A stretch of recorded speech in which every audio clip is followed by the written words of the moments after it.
बुराड़ी के इस घर में पुलिस को कई सारी अजीबोगरीब चीजें मिली, जिससे जादू, तंत्र मंत्र, टोने टोटके का एंगल भी सामने आ रहा था। और इसी वजह से लोग इस घर के आसपास जाने से भी डरने लगे, इसे एक भूतिया घर कहने लगे।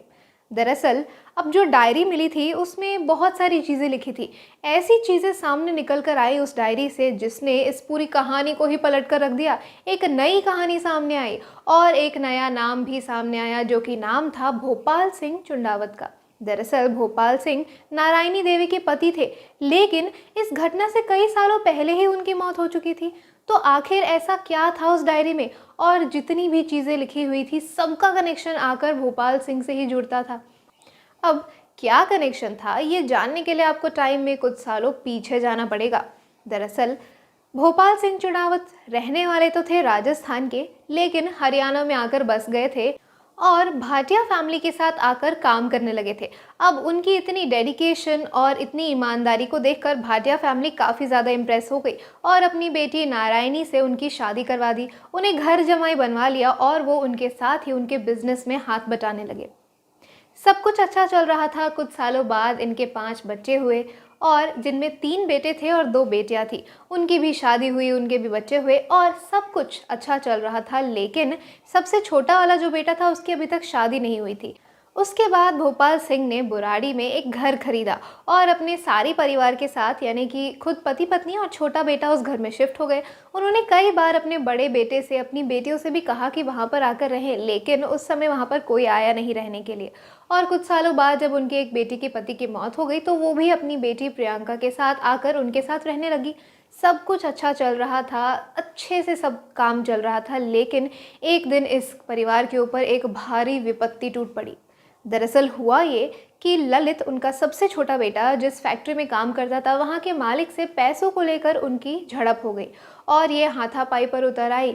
लेकिन उस मालिक ने उसे दुकान में बंद कर दिया और दुकान में आग लगा दी। जैसे तैसे ललित ने फ़ोन उठाया और अपने परिवार को फ़ोन किया, उसे बचाने के लिए बुलाया। अब इस घटना ने लगभग ललित की जान ले ही ली थी। कैसे कैसे करके उसे बचाया गया। परिवार वाले टाइम पर आकर दुकान खोल पाए। उसे हॉस्पिटल में एडमिट कराया गया।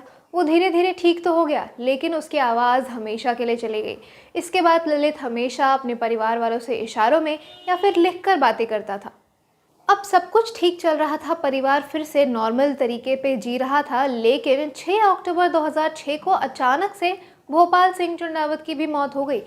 अभी तक हमें ये नहीं पता कि उनकी मौत कैसे हुई, लेकिन उनकी मौत के बाद पूरा परिवार टूट सा गया।